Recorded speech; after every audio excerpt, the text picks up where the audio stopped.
मरे एक त्याचा दुजा शोक वाहे, अकस्मात तोही पुढे जात आहे.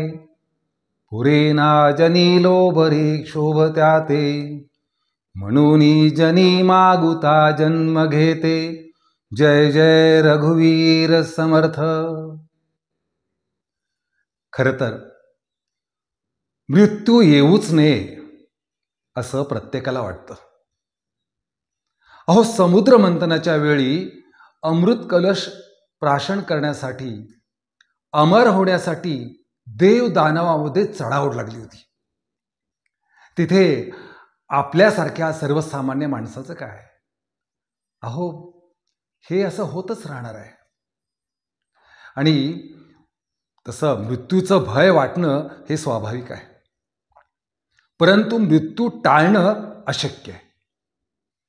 जन्म मृत्यू हा सृष्टीचा नियमच आहे. तो कोणालाही चुकलेला नाही, तो आवश्यकही आहे. अन्यथा माणसेच माणसाच्या जीवावर उठतील आणि उठली असती. एका राजाने शहराबाहेर एका वृक्षाखाली बसलेल्या साधूला विचारलं, साधू महाराज, मला अमर करू शकेल अशी दिव्य वनौषधी किंवा चांगलं रसायन तुमच्याजवळ आहे का?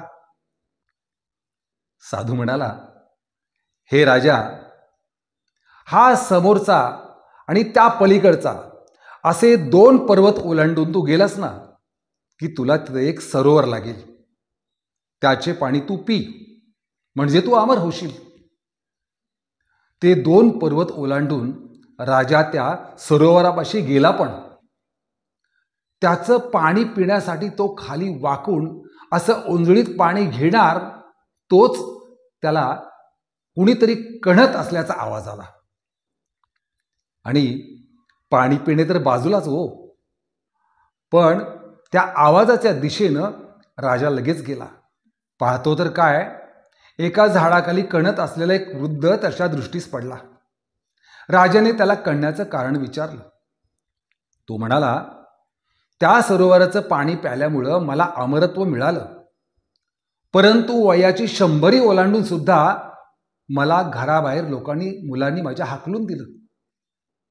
गेली 50 वर्ष मी या ठिकाणी पूर्णतः पडून आहे आणि दुर्लक्षित आहे.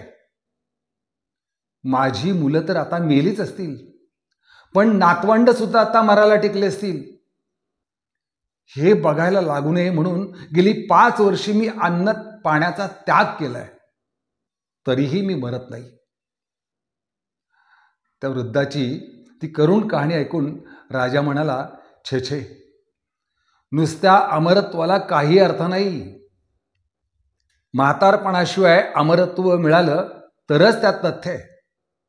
आपण असं करूया, त्या साधू महाराजाला परत विचारूया. म्हणून तो त्या साधूकडे पुन्हा गेला. साधूला म्हणाला, त्या सरोवराकडे मी जाऊन आलो, पण मला साध्य झालं नाही. मग साधू म्हणाला, असं कर, त्या सरोवराच्या पलीकडे तू गेलास ना, की त्याच्याही पुढे 2 पर्वत आहेत, आणि त्या पर्वतांच्या पलीकडे एक पिवळ्या जर्द फळांनी भरलेला एक वृक्ष आहे. त्या वृक्षाचं एक फळ तू तोडून खा, म्हणजे तुला म्हातारपणाशिवाय अमरत्व मिळेल.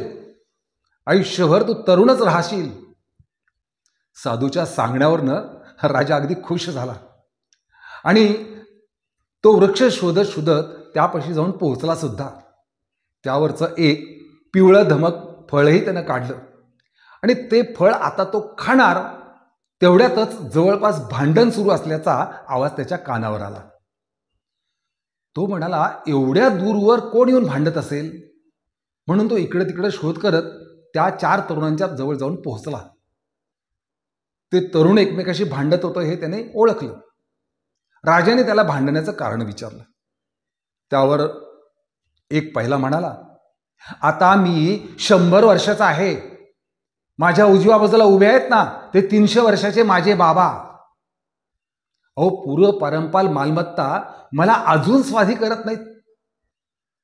असं म्हटल्याबरोबर त्यांनी त्या बाबांशी चर्चा करायला तिकडे गेले. तोही तरणा बांड बाबा. त्याने त्या युवकाला विचारलं, काय हो, तुम्ही त्याला का देत नाही? तो म्हणाला, अहो, माझ्या बाजूला उभे असलेले तर ते माझे वडील आहेत, ते 350 वर्षाचे आहेत, तेच मला ती संपत्ती देत नाहीत तर मी कुठून त्याला देऊ?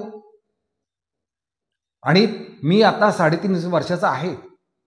खरं तर ही चूक माझी नाही, माझ्या वडिलांची आहे. ते बघा आता 400 वर्षाचे आहेत, ते त्या डाळीवर जाऊन बसल्यात फळं खात. मग ही चूक माझी आहे का? असं म्हटल्याबरोबर राजा त्या पंजाकडे गेला. त्याला म्हटला की काय हो, एवढी संपत्ती असताना तुम्ही आपापसात इथं त्या डोंगर दऱ्यामध्ये भांडत काय बसलाय? यावर पणजोबा म्हणाले, अहो, आमच्या घरात दिवस रात्र मालमत्तेवरून भांडणं होत आहेत, म्हणून गावकऱ्यांनीच आम्हाला हाकलून दिलंय गावातून, आणि आम्हाला आता इथं राहिल्याशिवाय गत्यंतरच नाही. राजाने हा प्रकार पाहिला आणि तो अचंबित झाला. नाही नाही म्हटला, म्हातारपणाशिवाय अमरत्व मिळालं ना तेही नकोच, कारण ते सुद्धा भयंकर आहे.